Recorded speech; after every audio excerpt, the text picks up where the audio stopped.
ओम गण गणपते नमः। सभी श्रोताओं को नमस्कार। आप सभी का स्वागत है आपके अपने चैनल अशोक वेदा में। तो आज की इस कथा के माध्यम से आप जानेंगे कि गणेश जी भगवान को दुर्वा क्यों पसंद है।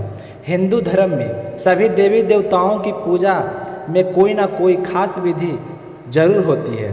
कुछ चीज़ें ऐसी भी होती है जो उन देवी देवताओं बेहद पसंद होती है।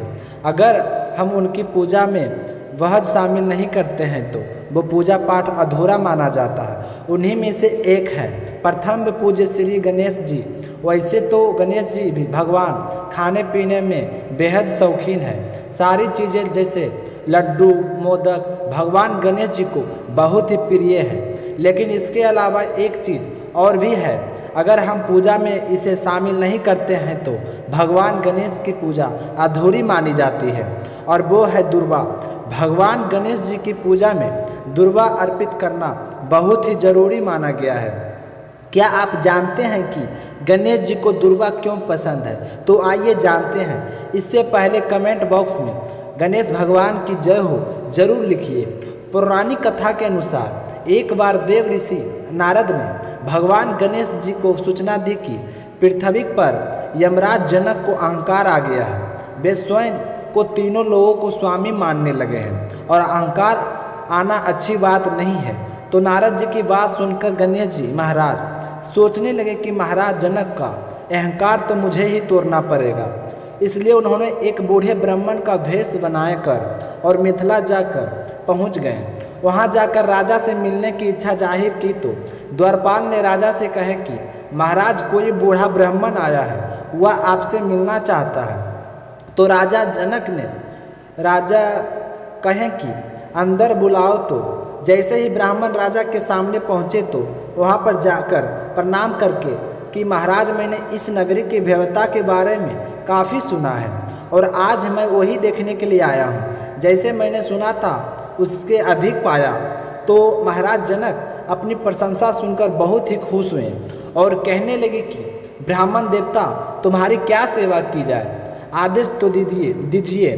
तो ब्राह्मण हाथ जोड़कर बोले कि महाराज मुझे और कुछ नहीं चाहिए, मैं तो काफ़ी दिनों में से भूखा हूँ। अगर आप मुझे भोजन करवा दे तो आपकी अति कृपया होगी। तो महाराज जनक ने आदेश दिए कि ब्राह्मण को 36 प्रकार के व्यंजन बनाकर अच्छे से भोजन करवाया जाए। तो ब्राह्मण के दूध मिले पानी से पैर धोए गए, फिर सुंदर आसन लगाया गया और आगे 36 प्रकार के भोजन परोस दिए।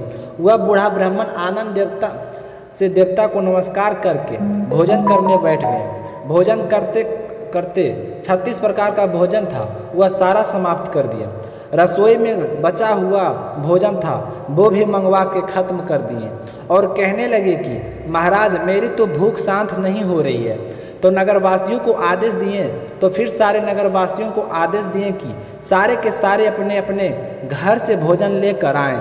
तो वह ब्राह्मण उनका सारा भोजन खा गए। इस तरह सारे राजमहल और सारी नगरी का अन्न खत्म कर दिए। तो भोजन करवाने वाले सारे लोग चिंतित हो गए। जब यह बात राजा जनक को पता चली कि ब्राह्मण ने सारा अन्न समाप्त कर दिए हैं, फिर उनकी भूख शांत नहीं हो रही है, तो राजा जनक उस ब्राह्मण के पास गए और वहाँ जाकर क्षमा मांगे। तो गणेश जी बने ब्राह्मण वहाँ से खड़े हो गए और एक गरीब के घर जाकर आवाज़ लगाई। तो उस गरीब की पत्नी बाहर आकर बोली कि महाराज हमारे घर खाने के लिए कुछ भी नहीं है, सिर्फ इस दुर्वा घर से गए। तो ब्राह्मण के रूप धारण गणेश भगवान ने उस दुर्वा को बड़े ही प्रेम पूर्वक ग्रहण किए और वे पूरी तरह से भूख से तृप्त हो गए। इसके बाद भगवान गणेश उन दोनों पति पत्नी के सुख सौभाग्य की मुक्ति का आशीर्वाद दिए और अपने असली रूप में प्रकट होकर उन्हें दर्शन देकर कहने लगे कि आज के बाद जो भी भक्त मेरी सच्चे मन से पूजा करेगा और दुर्वा अर्पित करेगा उसकी मैं हर मनोकामना पूर्ण करूँगा।